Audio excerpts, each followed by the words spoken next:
You know that one person at work who always seems to undermine your ideas and make you look bad? In this video, I'm going to talk about the different types of people that might do that and how to deal with them. Welcome to the channel, Leadership with Mike. On this channel, I help you become a more confident leader, and I do that with no nonsense sense, if that makes any sense. We all know that one person at work who always seems to undermine your ideas and make you look bad, but what can you do about it? In this video, I'm going to talk about the different types of people that might do that and how you're going to deal with them. The first person is the person who always has to be right. We all know someone who needs to be right. This type of person can be particularly undermining and disruptive. They often don't listen to other people's ideas and instead focus on proving their point or making themselves look good.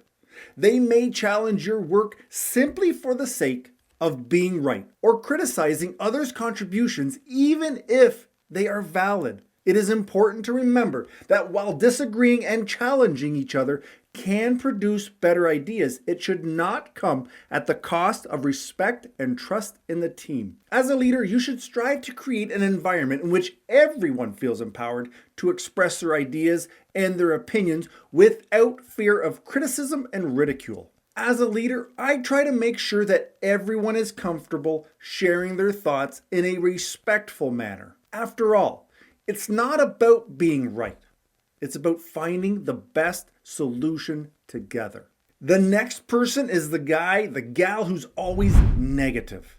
Negativity is contagious and it can be very damaging in the workplace setting. The person who is always negative does not help create a positive, productive working environment. They may criticize decisions that are made, complain about tasks that are assigned, or voice pessimism about the future. This type of behavior can often lead to an unhealthy dynamic within the team, and that can cause others to become demotivated and unproductive. A leader should strive to set an example of positivity, of enthusiasm, while encouraging the team members to do the same. Showing appreciation for small successes and focusing on what's right instead of what's wrong will help foster an environment where people feel empowered. They feel excited instead of overwhelmed by negativity. It takes time, it takes effort.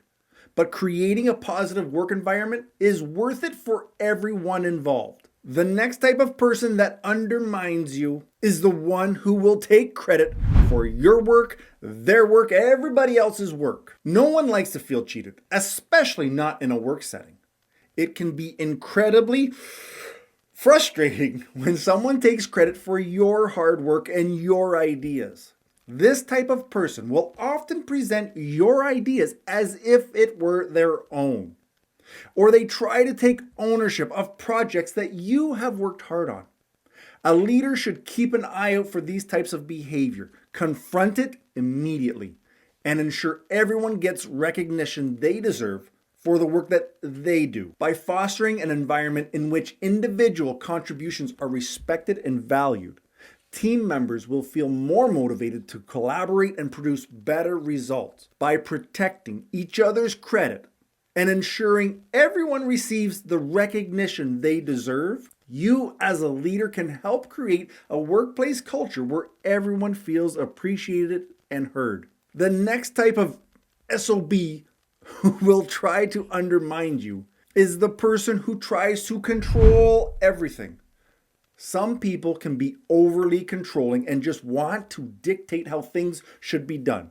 This type of person will often try to take charge of a project or a team, micromanage everyone's tasks, and constantly check in on progress. While trying to control every aspect of a project may seem like it's an effective way to ensure success, it can actually stifle creativity and collaboration. As a leader, I've always strived to create an environment where everyone feels empowered to contribute ideas and collaborate with each other. By allowing my team members to work together without feeling suffocated by someone else's control, we can foster greater innovation and produce better results in the long run. At the same time, it is important as a leader that you also set boundaries that the team can remain on track and work efficiently. By fostering a healthy balance between autonomy and guidance, you can create an environment where everyone feels heard and valued. If you're liking this so far, but you want more,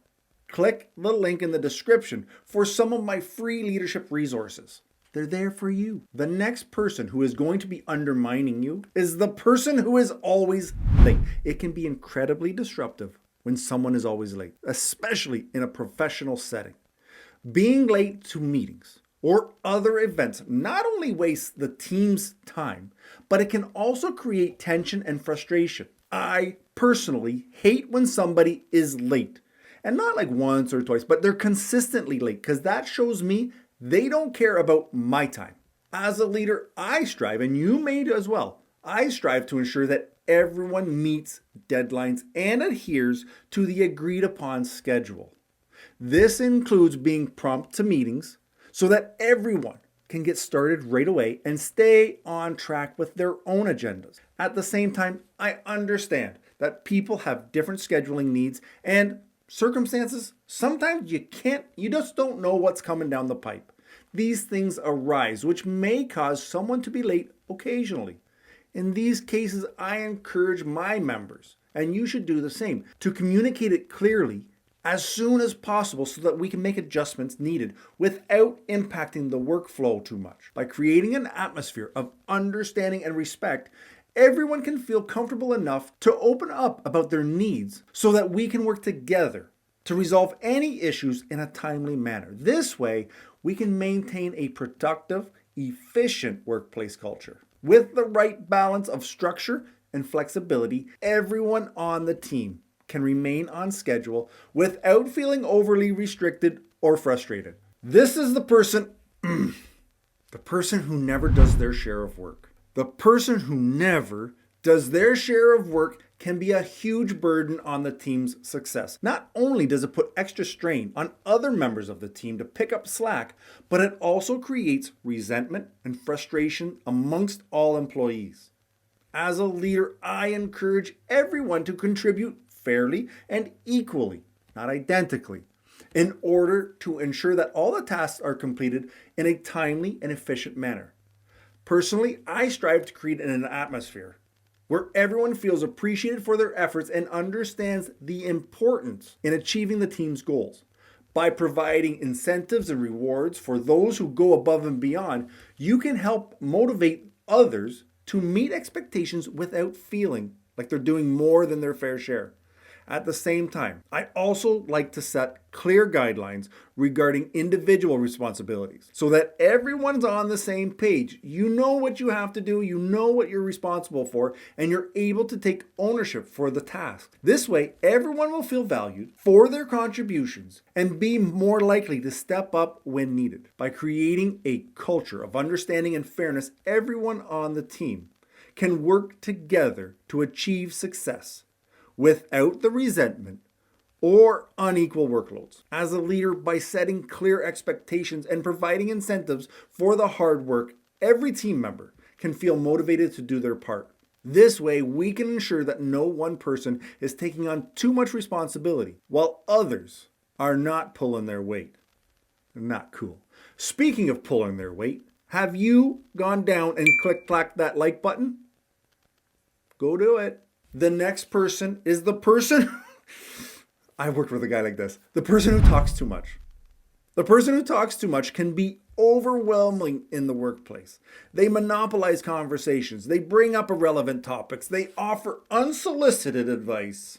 While it's important to be open to different perspectives, it is also important to respect people's time and not talk over everyone all the time. As a leader, I try to encourage everyone to contribute their thoughts in an appropriate manner, one that allows them to express their ideas without dominating the conversation or steamrolling the opinions of others. Everyone should have an equal opportunity to speak and express their ideas. This creates a team atmosphere of collaboration and camaraderie, where everyone feels respected and valued for the contributions they make. At the same time, as leaders, we need to ensure that conversations stay on track so that we remain productive without getting sidetracked by unnecessary Chit chat. By striking this balance, team members can feel more comfortable when speaking up in meetings and brainstorming sessions. This guy, I hate to admit, but this guy used to be me because I'm funny. But they always put people down. The person who always puts you down can have a negative impact both on your morale and the team's success. This type of attitude not only creates tension, but it can also lead to poor performance due to the lack of motivation and confidence. As a leader, we need to strive to create an environment where everyone feels comfortable and respected, regardless of their position in the organization. This includes creating a culture where everyone is encouraged to give constructive criticism, in a respectful manner, and where any negative comments are addressed appropriately. Also, we need to strive to maintain open communication between the team members so that if any issues arise, they can be addressed quickly and effectively without allowing them to fester and escalate into something worse. Take the time to listen to each other. We can ensure that everyone's ideas and opinions are heard, which can help create an environment of acceptance and understanding. Big picture, this type of supportive environment will lead to higher levels of productivity as well as better working relationships overall. If any of these people sound familiar to you, like can you put a name to the person? Don't worry, you're not alone. We've all had to deal with at least one of these types at some point in our careers. The best thing that you can do is try to understand where they're coming from and manage the situation as best as possible. If you need some help figuring out how to deal with difficult people, be sure to check this video. And if you haven't already, make sure you've subscribed to the channel. Get your coffee. See you in that video. Ciao.